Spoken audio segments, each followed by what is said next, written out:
The word landed not like a slap, but like a stone dropped into a deep, cold well. Worthless.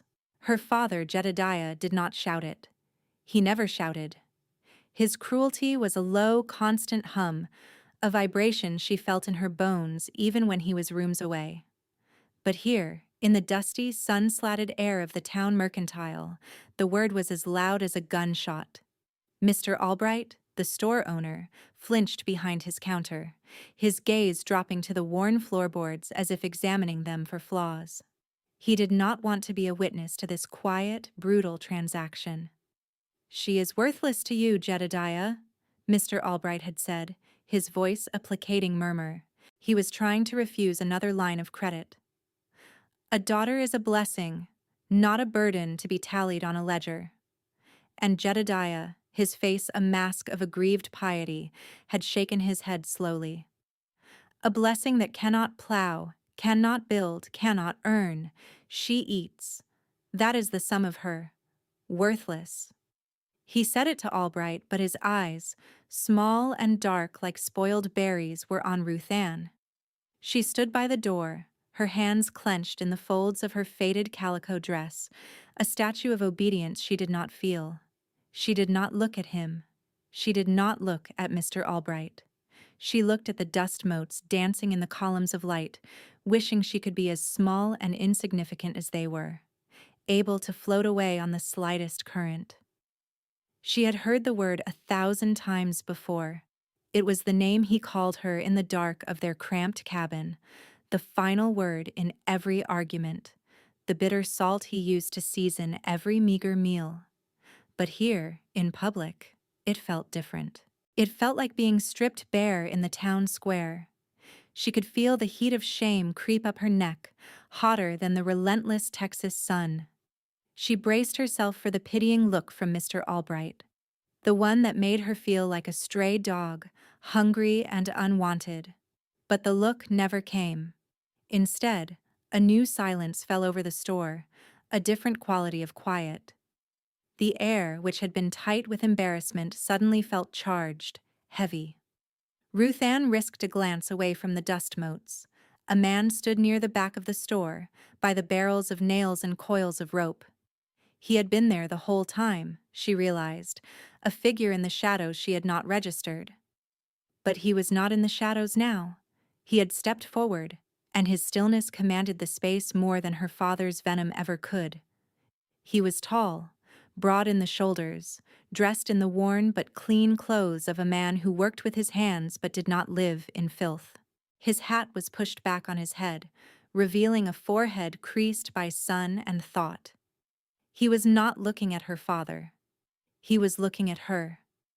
His eyes were the color of a winter sky, a pale, clear gray that seemed to see right through the worn fabric of her dress, through the layers of shame and obedience, and into the small, locked room of her soul. He was Bridger. She knew of him, of course. Everyone in Redemption County knew of Bridger. He owned the vast Cimarron Creek Ranch, a sprawling empire of cattle and horses that stretched to the horizon. He was a man of few words and immense power, a widower who lived in a self-imposed exile of grief and work. Bridger's gaze held hers for a heartbeat, maybe two. There was no pity in it. There was no judgment. There was only a quiet, unnerving intensity, a look of assessment, as if he were judging the quality of a horse or the weight of a steer. Then his eyes flickered to her father. The shift was barely perceptible, but it was enough. Jedediah, for the first time that day, looked uncomfortable. He shuffled his feet, the bravado leaking out of him like sand from a torn sack. The moment stretched, thick and strange. Mr. Albright cleared his throat. "Jedediah, I cannot extend." The horse. Bridger's voice cut through the tension. It was a low, rough sound, like stones grinding together in a riverbed. It was not a voice used for idle chatter. It was a voice that gave commands and expected them to be obeyed. Jedediah blinked. What horse?" "The one you have tied outside," Bridger said, his gaze still on Ruth Ann's father. The sway-backed sorrel with the split hoof. You've been trying to sell it for a week. A flicker of hope, then cunning, crossed Jedediah's face. Ah, yes. A fine animal. A bit road-sore but with a good heart. For a man like you, Mr. Bridger, I'd make a fair price. Bridger took 2 slow steps forward, his spurs making a soft, deliberate chime on the floorboards. He stopped not in front of Jedediah but beside him, so that he was once again looking at Ruth Ann. "The horse is worthless," he said, using the same word her father had, but his tone was different. It was a statement of fact, not a condemnation. "Its leg is infected. Another week and you'll have to shoot it." Jedediah's face fell.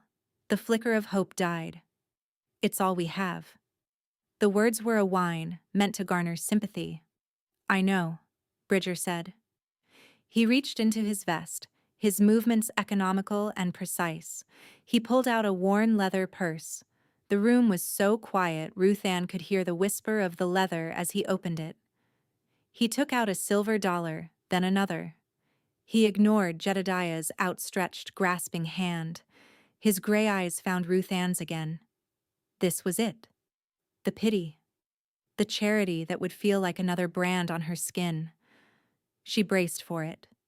But he did not offer her the money. He did not speak a word of comfort. He made one quiet move. He turned his head just enough to address her father, but his eyes never left hers. "I have a mare at my ranch," he said, his voice level. "A fine-boned filly, lightning in her blood. She lost her foal 2 months back and has gone wild with grief. Kicked my best foreman, broke his arm. My men can't get near her. They say she's broken in the head. They say she's worthless." He paused, letting the word hang in the air between them all.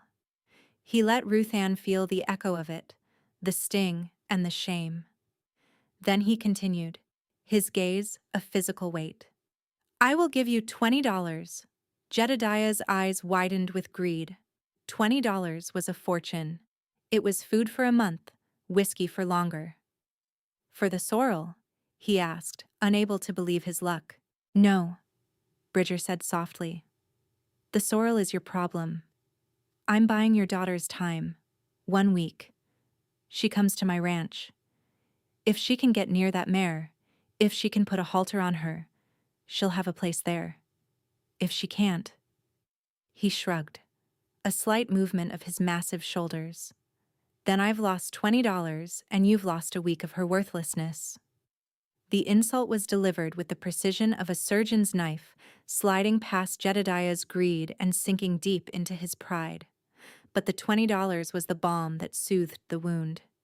He looked from the coins glinting in Bridger's hand to Ruth Ann's face, his expression a complicated mix of avarice and resentment. He was selling her. For a week.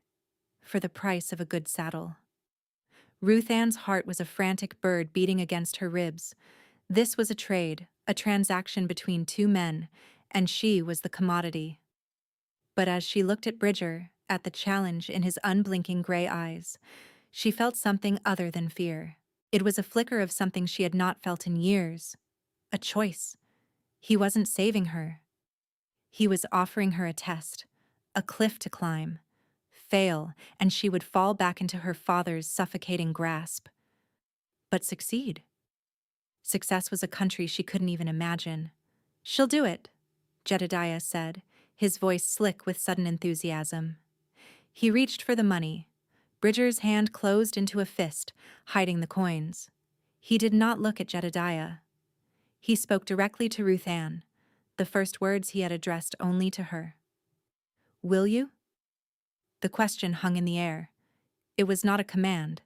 It was a real question. He was giving her the final say. Her father's face darkened. He opened his mouth to speak for her, to accept on her behalf.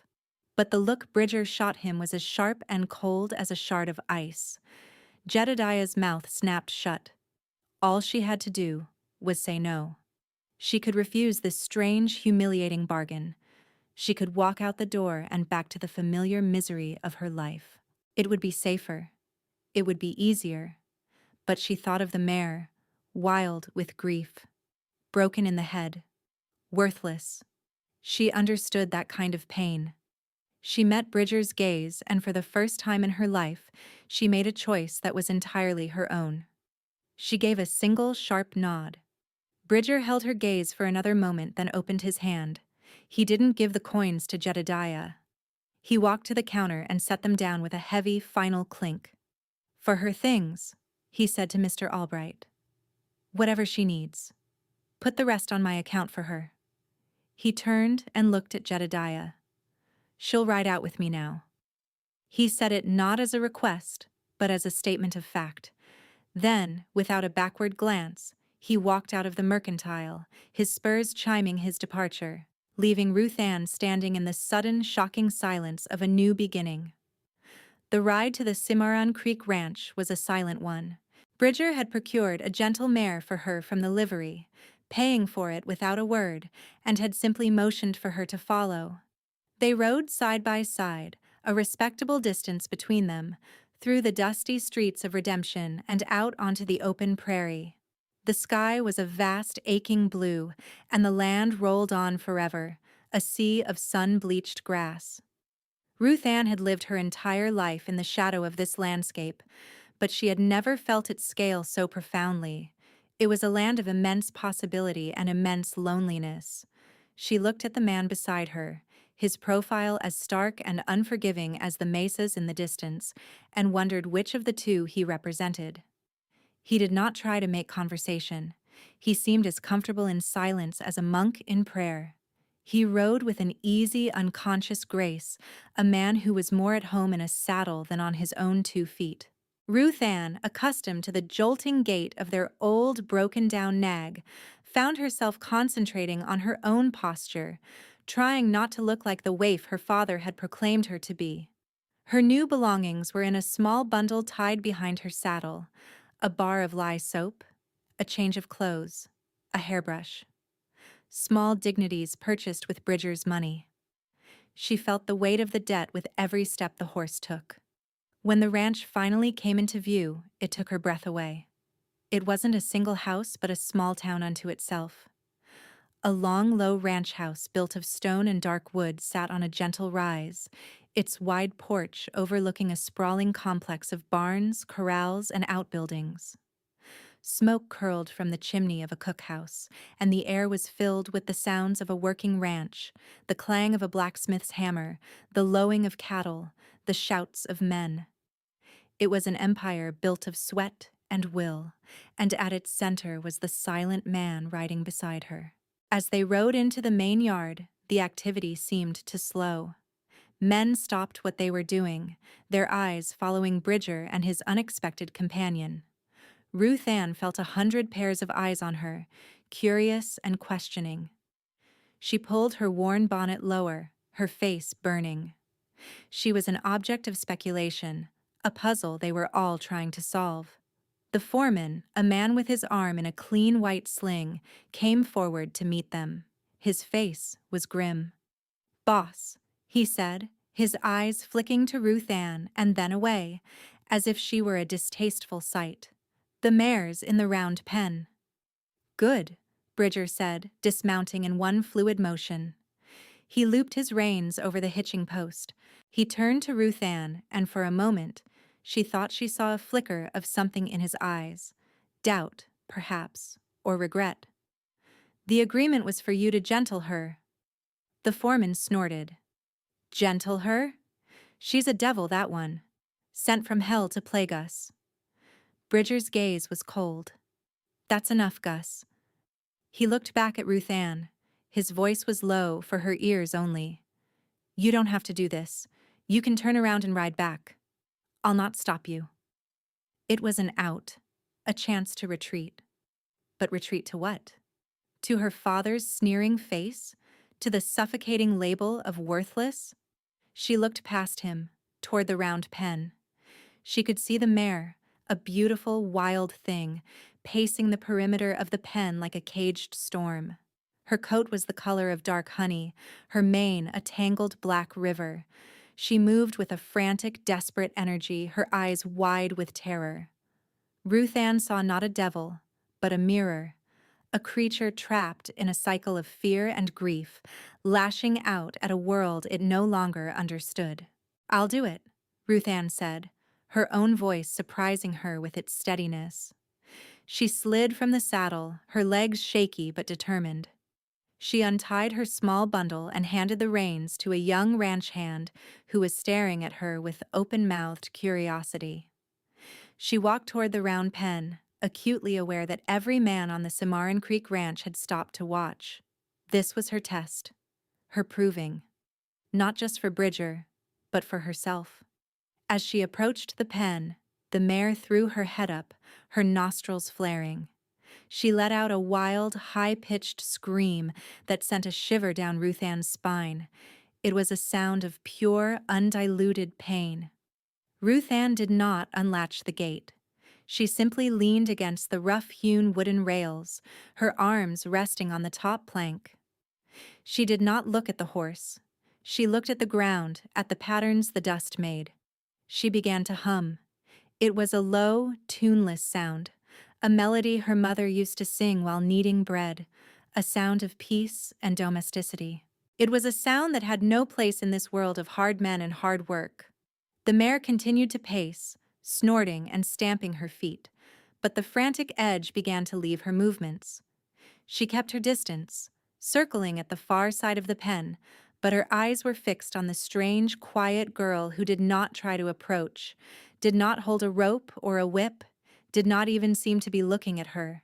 For what felt like an hour, Ruth Ann did nothing but stand there and hum. The sun beat down on her back.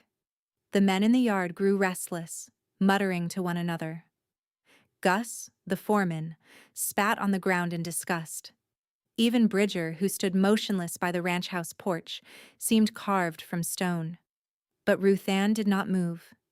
She was in a world that consisted only of herself, the terrified horse, and the low, steady sound of her own voice. Finally, the mare stopped pacing. She stood at the far side of the pen, her head low, her sides heaving. Her ears, which had been pinned back in anger, flickered forward, listening. Ruth Ann stopped humming. The sudden silence was as profound as the sound had been. Slowly, deliberately, she turned her head and looked at the horse. She did not offer a hand. She did not make a sound. She simply met the mare's wild, dark eyes and held them. In those eyes, she saw the echo of her own despair, the memory of loss, the fear of pain, the lashing out that was just a desperate attempt to keep the world at bay. She understood. She let all the pain and fear she had kept locked away inside her rise to the surface, and she offered it to the horse in her gaze. "I see you," her look said. "I know you're hurt." The mare took a hesitant step forward, then another. She moved with infinite slowness, her body tense, ready to bolt at the slightest provocation. Ruth Ann did not move a muscle. She didn't even breathe. The horse crept closer until her nose was just inches from Ruth Ann's outstretched hand, which still rested on the rail. The mare's breath was hot and moist. She sniffed at Ruth Ann's fingers, her whiskers tickling her skin. Then, with a great shuddering sigh that seemed to come from the very depths of her soul, the mare lowered her head and rested it against the wooden rail, her eyes closing. A collective gasp went through the assembled men. Gus's jaw was slack with disbelief. Ruth Ann slowly, carefully, lifted her hand from the rail and placed it on the mare's satiny neck. The horse did not flinch. Instead, she leaned into the touch, a soft nicker rumbling in her chest. Ruth Ann began to stroke the mare's neck, her fingers finding the tense, knotted muscles and working them gently. She began to hum again, the soft, wordless melody a balm for them both. She did not know how long she stood there, her hand on the grieving horse, her voice a low murmur. She was only broken from her reverie when she felt a presence beside her. It was Bridger. He had come up so quietly she hadn't heard him. He stood on the other side of the fence, looking not at her, but at the mare, whose head was now resting trustingly on Ruth Ann's shoulder. "Her name is Willow," he said, his voice rough with an emotion she couldn't name. "Her foal. We named him Branch." It was a confession, a sharing of a grief he had likely shared with no one. Ruth Ann understood then. The mare's pain was his pain. In calming the horse, she had inadvertently touched the wound he kept so carefully hidden. She looked up and met his eyes. The winter sky in them had softened. The hard, assessing look was gone, replaced by something that looked terribly like awe. "She just needed someone to be quiet with her," Ruth Ann whispered. Bridger nodded slowly, his gaze dropping to her hand, still stroking the mare's neck. "There's a room off the kitchen," he said, his voice returning to its usual gruffness, but the edge was gone. "It's small, but it's clean. The cook's name is Mateo. He'll show you. Your work will be with the horses. The difficult ones." He turned to leave, then paused. "The job is yours, if you want it." He walked away before she could answer, his broad back a rigid wall. But Ruth Ann knew he had seen her answer already, in the way her hand rested on the neck of the horse that everyone else had called worthless. She had passed the test. She had a place. It wasn't a home, not yet. But for the first time in her life, it was a start. Life on the Cimarron Creek Ranch settled into a rhythm dictated by the sun and the needs of the animals. Ruth Ann's room was, as Bridger had promised, small and clean, with a narrow cot, a small window that looked out onto the endless prairie, and a door that latched from the inside. That simple latch felt like the greatest luxury she had ever known. For the first time, she could sleep without fear of her father's heavy-handed presence, his sour breath in the dark. Her days were spent in the corrals. She became the keeper of the lost causes. The horse that bit, the filly that kicked, the old gelding that had gone sour. They were all brought to her. She worked with a patience that baffled the ranch hands. She never used force, never raised her voice. She used quiet observation, gentle repetition, and an uncanny ability to understand the language of a horse's fear. She learned their histories, their hurts, and she worked to undo the damage that men in a hurry had inflicted. Bridger was a constant, distant presence. He was the first one up in the morning and the last one to turn in at night. He ran his ranch with a quiet, unyielding efficiency. He rarely spoke to Ruth Ann directly, but she felt his eyes on her often. She would be working with a difficult colt, her back to the world, and she would feel a prickling on her neck, and she would know he was watching from the porch of the main house or from the door of the barn. He never praised her, never criticized. He just watched. The slow burn of their connection began not with words, but with gestures. One evening, she was sitting on the steps of the cookhouse, mending a tear in her only other dress. The fabric was worn thin, and she knew it would not hold many more stitches. She was so focused on her work that she didn't see him approach until his shadow fell over her. She looked up, startled. He stood there, holding a bolt of cloth. It was a sturdy, dark blue cotton, the kind that would last. He didn't say a word. He just laid it on the step beside her and walked away. The next day, she wore a new dress, the fabric crisp and strong against her skin. She, in turn, noticed his habits. He never ate with his men in the noisy, boisterous cookhouse. Long after the last ranch hand had gone to the bunkhouse, the lamp in Bridger's office would still be burning. Mateo, the cook, would grumble about the master forgetting to eat again. So, one night, Ruth Ann took a plate, filled it with stew and fresh bread, and carried it to the main house. The porch was dark. She could see his silhouette at his desk through the window, bent over his ledgers. She didn't knock. She simply left the plate on the small table on the porch, along with a cup of hot coffee, and slipped away. She did it again the next night, and the night after that. He never mentioned it. But every morning when she retrieved the plate, it was empty. The men on the ranch, who had at first been suspicious of her, began to treat her with a grudging respect. They called her the horse charmer, sometimes in jest, but there was an undercurrent of genuine wonder in their tone. Gus, the foreman with the broken arm, was the last to come around. He watched her for weeks, his expression sour. One afternoon, she was working with a young Mustang that shied violently at the touch of a saddle blanket. She had been working with him for days, just getting him used to the sight and smell of it. Gus strode over, his face set in a scowl. "You're wasting time, girl. Horse needs to know who's boss. Just tie him up and get the saddle on him." Ruth Ann didn't look at him. She kept her voice low, her movements slow, as she laid the blanket on the fence near the Mustang's head.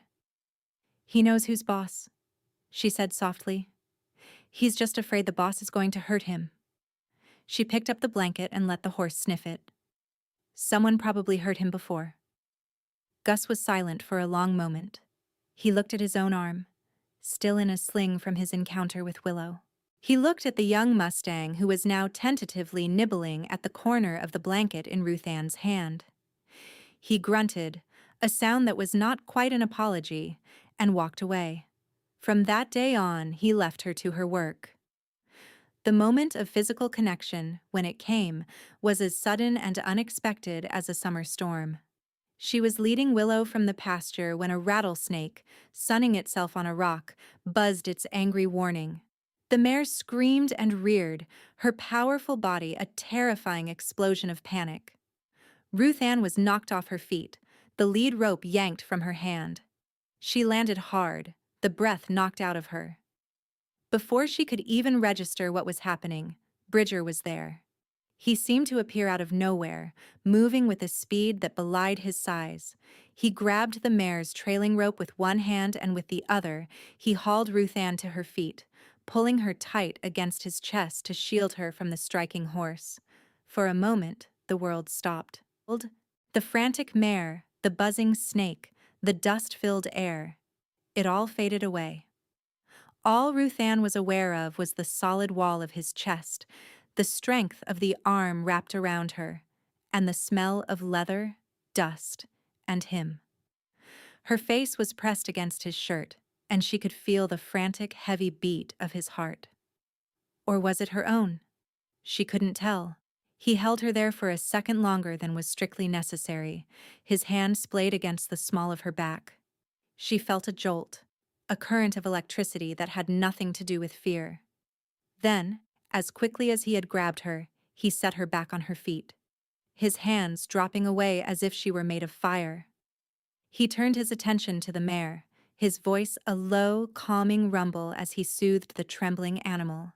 He didn't look at Ruth Ann. When he was done, he handed the lead rope back to her, his fingers brushing hers.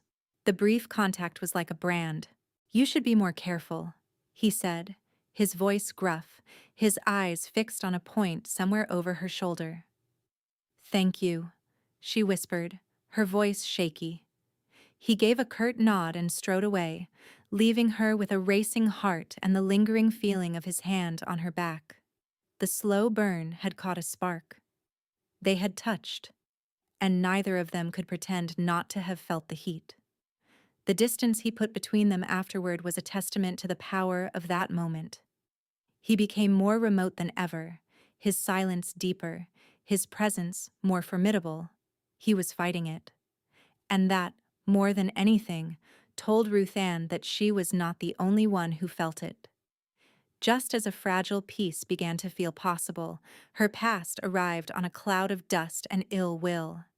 Jedediah appeared at the edge of the ranch one afternoon, his face a thunderous mask of righteous indignation. He had spent the $20 and was now destitute again, and he had come to reclaim his property. He didn't ride into the main yard. He waited for her by the pasture fence, catching her as she brought the horses in for the evening. "So," he sneered, his eyes taking in her clean dress, the healthy color in her cheeks. "Playing the grand lady, are we? You think you're too good for your own father now?" "Father," she said, her voice barely a whisper. The sight of him brought all the old fear rushing back. What are you doing here? I've come for what's mine, he said, grabbing her arm. His grip was like iron. Your week is long up. You're coming home. This is my home now, she said, trying to pull away, but he was too strong. I have a job. Mr. Bridger gave me a job. Jedediah laughed, a harsh, ugly sound. A job? Is that what he calls it? I know what kind of job a rich man gives a girl like you. I've come for my share. He owes me. He owes you nothing, a low voice said. Both of them turned. Bridger was there, on his big bay stallion, looking down at them from a great height. He looked like a wrathful god, his face shadowed by the brim of his hat, his expression unreadable but radiating cold fury. Jedediah let go of Ruth Ann's arm as if it were a hot coal. He tried to muster some of his old bluster. This is a family matter, Bridger, between me and my daughter. Your daughter is on my land, under my employ, Bridger said, his voice dangerously quiet. That makes it my business. You will take your hands off her, and you will leave my ranch. She's my blood. I have a right, Jedediah sputtered. Bridger dismounted slowly, deliberately. He walked until he was standing between Jedediah and Ruth Ann, a solid wall of protection. He was taller than her father, broader. He didn't raise his voice. He didn't have to. You have no rights here, he said, his voice a low growl. You sold them for $20. Now get off my land before I have my men escort you. Jedediah looked from Bridger's implacable face to the faces of the ranch hands who were now gathering, drawn by the confrontation. He saw no sympathy there, only cold hostility. Defeated, his shoulders slumped, but as he turned to leave, he shot a look at Ruth Ann, a look of pure venom. You'll regret this, he hissed. You're nothing but trash. You'll bring him down with you. Then he turned and shuffled away, a pathetic, hate-filled figure disappearing into the twilight. Ruth Ann was trembling. Bridger turned to her, his face softening almost imperceptibly. Are you all right? She could only nod, her throat too tight for words. He reached out, as if to steady her, but stopped himself, his hand hovering in the air between them for a moment before dropping back to his side. The space between them was charged with unspoken things. He won't bother you again, Bridger said, his voice a vow. But Ruth Ann knew her father. He had been defeated, but not vanquished. He would not use force again. He would use the one weapon he had always wielded against her. Words. Poisonous, whispered words. The threat had not been eliminated. It had just changed its form. Jedediah, denied the direct satisfaction of reclaiming his daughter, turned his malice upon the town. He couldn't fight Bridger's power with force, so he chose a battlefield where a powerful man was just as vulnerable as any other, the court of public opinion. He began in the saloons, a pathetic figure nursing a cheap whiskey, weaving tales of a daughter led astray, a grieving, lonely rancher taken advantage of by a cunning, immoral young woman. The poison spread. It was a slow, insidious creep. At first, it was just whispers among the drunks and malcontents. But then it found fertile ground in the prim, watchful circles of the town's matriarchs. The story twisted as it was told and retold. Ruth Ann was no longer a quiet girl who gentled horses. She was a saloon girl from the East, a Jezebel who had bewitched the territory's most eligible widower. The blue cotton dress Bridger had given her was cited as proof of her wiles. The meals she left on his porch were evidence of a scandalous intimacy. When Ruth Ann rode into Redemption for supplies, she felt the change immediately. The friendly nods she had begun to receive were replaced with cold stares. Women pulled their children closer as she passed. Conversations stopped when she entered the mercantile. Mr. Albright was still polite, but his eyes were full of a troubled pity that was worse than open hostility. He filled her order quickly, his movements stiff, eager for her to be gone. The whispers were like tiny, sharp stones. She tried to ignore them, to hold her head high, but they found their way in. Hussy, gold digger, worthless. Her father's word, once a private shame, was now a public brand. She saw it reflected in the eyes of the people who stared at her. Her own self-doubt, the voice that had been quieted by her work, and the fragile hope growing at the ranch, began to speak again. Maybe they were right. Maybe her father was right. What was she but a penniless orphan who had stumbled into the orbit of a powerful man? What right did she have to be there? The pressure began to build on Bridger, too. He was a man who valued his privacy and his reputation. He was respected, even feared. But the town's approval was a necessary part of the ecosystem of his power. He couldn't ignore it completely. She saw the strain in the tight set of his jaw, in the way he retreated even further into himself. The small moments of connection between them vanished. He no longer watched her from the porch. He took his meals in his office, the door closed. The space between them, once charged with unspoken attraction, was now a chasm of cold, awkward silence. The threat escalated one Sunday. The preacher, a fiery man named Reverend Blackwood, delivered a sermon on the snares of temptation and the wickedness of women who lead good men from the path of righteousness. He didn't use names, but every soul in that clapboard church knew who he was talking about. He spoke of the sanctity of a grieving heart and the vipers who would nest there for their own gain. It was a public condemnation. After the service, a delegation of the town's most influential citizens, led by the preacher and the formidable Mrs. Gable, the banker's wife, rode out to the Cimarron Creek Ranch. Ruth Ann saw them coming from the corral. A knot of ice formed in her stomach. This was it. The confrontation. She watched from a distance as they confronted Bridger on his own porch. She couldn't hear the words, but she could read the scene. Mrs. Gable, her back ramrod straight, gesturing with a gloved hand. Reverend Blackwood, his face stern and righteous. The other men, their hats in their hands, looking uncomfortable but resolute.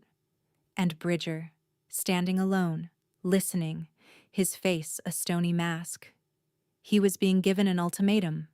Her, or his, standing in the community he had helped to build. The law of the town versus the law of his heart.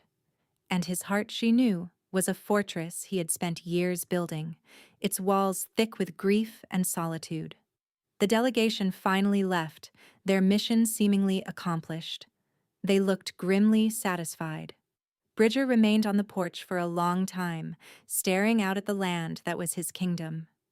When he finally turned and went inside, he didn't look toward the corrals. He didn't look for her at all. The door to the main house closed with a quiet, final click. That evening, there was no empty plate to retrieve from his porch. The lamp in his office was extinguished early. The entire ranch seemed to be holding its breath, waiting. Ruth Ann knew a choice had been made, and she knew, with a certainty that was as cold and sharp as a shard of glass in her heart, that he had chosen his world over her. He had chosen safety. He had chosen solitude. The silence from the main house was a wall. For 2 days, Ruth Ann went about her work, her heart a leaden weight in her chest. Bridger was a ghost on his own ranch. She caught a glimpse of him once, riding out toward the north pasture, his back rigid, his face turned away. He was retreating into his damage, pulling the walls of his fortress up, leaving her on the outside. The fragile connection they had built, the unspoken understanding that had passed between them, was gone. It had been no match for the weight of the world. Her father's words echoed in her mind. "You'll bring him down with you." He had been right. Her presence was a stain on Bridger's life, a complication he didn't need, a vulnerability his enemies could exploit. She had brought the whispers and the judgment to his door. She had, in her own way, proven herself to be worthless, a burden to the one person who had shown her a sliver of kindness. The realization settled on her with a crushing weight. She loved him. She hadn't let herself name it before, but in the face of losing him, the truth was undeniable. She loved his quiet strength, his hidden grief, the way he looked at a horse, the way he had looked at her. And because she loved him, she knew what she had to do. She couldn't let them tear him down because of her. She couldn't be the viper the preacher had spoken of. If his fortress needed to be rebuilt, she would be the one to hand him the stones. That night, under the cold, indifferent light of a sliver moon, she made her decision. She packed her few belongings back into the small bundle they had come in. The blue cotton dress, the hairbrush, the bar of soap. She left the dress Bridger had given her folded neatly on the cot. It wasn't hers to take. She wrote a short, simple note, her hand clumsy with unshed tears. "Thank you for the chance. I am sorry for the trouble I have caused." She crept to the main house, her heart aching. The house was dark and silent. She left the note on the porch table where she used to leave his supper. Then, without a backward glance, she walked to the corral. Willow, the grieving mare she had gentled, nickered softly as she approached, nudging her hand with her soft nose. Ruth Ann stroked the horse's neck one last time, a lump forming in her throat. "Goodbye, Willow," she whispered. She didn't take a horse. She wouldn't steal from him, not even for her own survival. She slipped through the main gate of the Cimarron Creek Ranch like a shadow and began to walk. The road stretched out before her, a pale ribbon in the moonlight, leading away from the only place she had ever begun to feel she belonged. She was alone again, running again, with nothing but the dust on her shoes and the echo of the word worthless to keep her company. The connection was broken. The hope was gone. This was her lowest point, the bottom of the well her father had thrown her into so long ago. Bridger found the note at dawn. He had risen early, as always, after a night spent staring at the ceiling, wrestling with the silence of his own house. The silence had once been a comfort, a shield. Now it was a suffocating presence. It was the absence of her, the absence of the quiet purpose she had brought to his ranch, the unspoken hope she had brought to his life. When he saw the folded paper on the porch table, his blood ran cold. Her neat, careful script was a punch to the gut. "Thank you for the chance. I am sorry for the trouble I have caused." He crushed the paper in his fist. Trouble? She was the first thing that had felt right in the 5 years since his wife had died. She was the rain after a long drought, and he, in his cowardice and fear, had let the town's petty poison scare him back into the desert. He had retreated into his grief, his default setting, and in doing so, he had driven her away. He looked toward the corrals. Her room was empty. The blue dress lay on the cot like a funeral shroud. The realization hit him not as a thought, but as a physical blow. The cold, quiet life he had so carefully constructed was not a fortress. It was a tomb. And he had just willingly sealed himself inside it again. The silence he had craved was now a roaring in his ears, a desolate howl of loss. He had thought to protect his reputation, his peace. But what good was a reputation in an empty house? What good was peace when it felt exactly like death? He strode to the stables, his long-suppressed anger and grief finally breaking free. He didn't shout. He acted. He saddled his fastest horse, his movements sharp and efficient. Gus and the other hands, just starting their morning chores, watched him with wide, alarmed eyes. They had never seen their boss move with such raw, naked urgency. "She's gone," he said to Gus, his voice a low growl. "On foot." Gus's face paled. "On foot? Out here? Sir? She won't last the day." "I know," Bridger said, swinging into the saddle. He wasn't riding to rescue a damsel in distress. He was riding to rescue himself. He was riding because the thought of a world without her in it was no longer a world he was willing to inhabit. He spurred his horse and galloped out of the yard, leaving a cloud of dust and stunned silence in his wake. Meanwhile, Ruth Ann had not gotten far. The sun was rising, painting the sky in brutal shades of orange and pink. The prairie, which had seemed vast and beautiful from the back of a horse, was now a terrifying, endless expanse. Every rustle in the grass sounded like a snake, every shadow looked like a threat. She was exhausted, thirsty, and more alone than she had ever been in her life. That was when she heard the sound of a wagon. Hope surged through her, quickly followed by dread. A dilapidated cart pulled by a sad-looking mule was rattling down the road toward her. At the reins sat her father. His face, when he saw her, broke into a triumphant, ugly smile. "Well, well, well," Jedediah sneered, pulling the mule to a halt. "Look what the wind blew in. I knew he'd throw you out eventually. Trash always finds its way to the gutter." He looked her up and down, his eyes lingering on her weary state. "You look a fright. But don't you worry. Your dear old father has found a new opportunity for you. A man over in Fort Worth. Runs a saloon.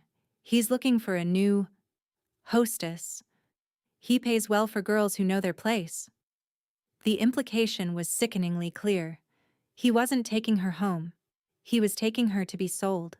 A cold terror, sharper than anything she had felt before, seized her. "No," she said, backing away. "I won't go." "You have no choice," he said, starting to climb down from the wagon. He held a length of rope in his hand. "You are my daughter. You are worthless on your own, but you can still earn me a pretty penny. You'll do as you're told." He lunged for her. She screamed and tried to run, but her legs were heavy, her body exhausted.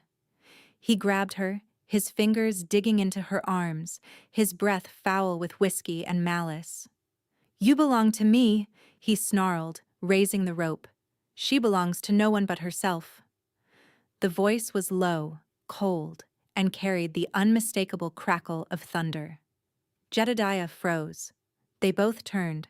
Bridger sat on his horse not 20 feet away, a figure of terrible, righteous fury.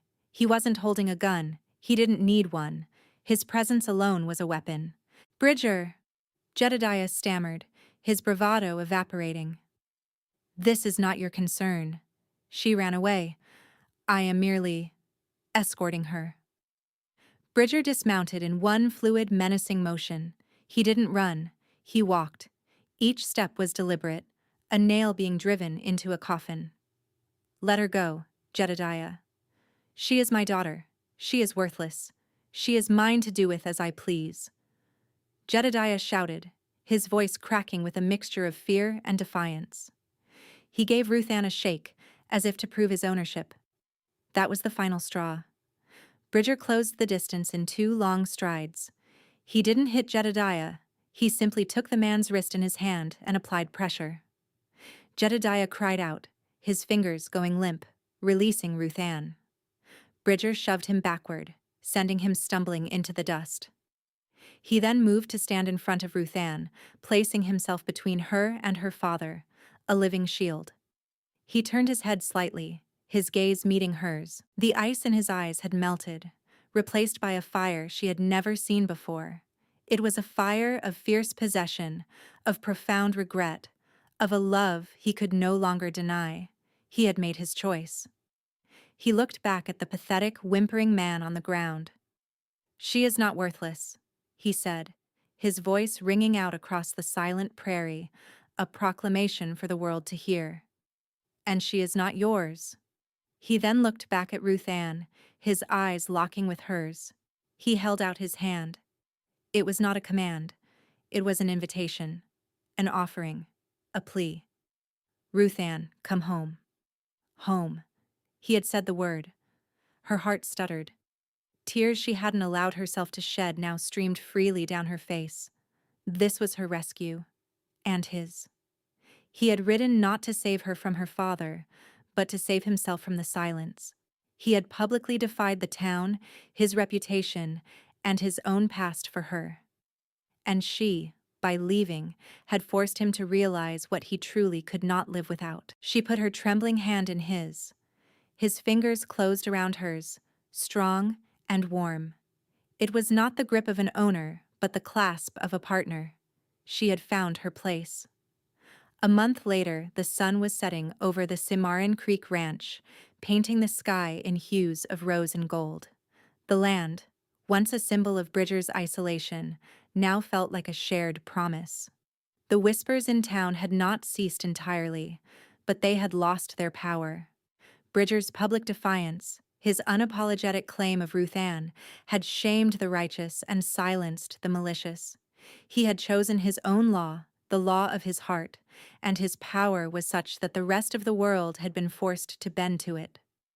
Ruth Ann sat on the porch swing, a new addition to the house that Bridger had built with his own hands.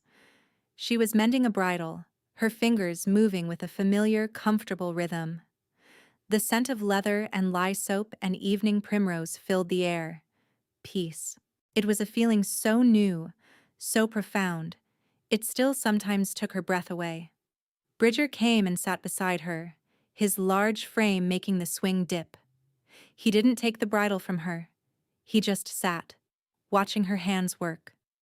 The silences between them were different now.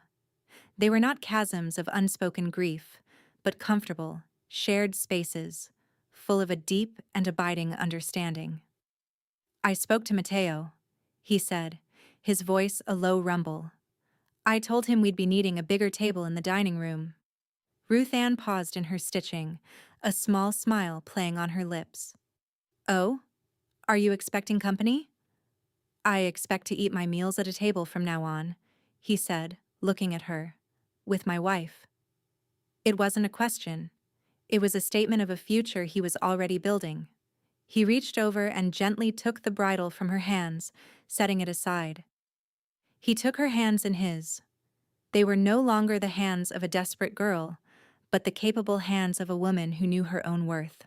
A worth that had nothing to do with fathers or fortunes, but with the quiet strength of her own spirit. "My first wife, Clara," he began, his voice thick with emotion he no longer tried to hide. "She loved the sunsets." It was the first time he had spoken her name to Ruth Ann. He was not just sharing his future, he was sharing his past, trusting her with the broken pieces he had kept locked away for so long. He was letting her in. "She would have liked you," he finished softly.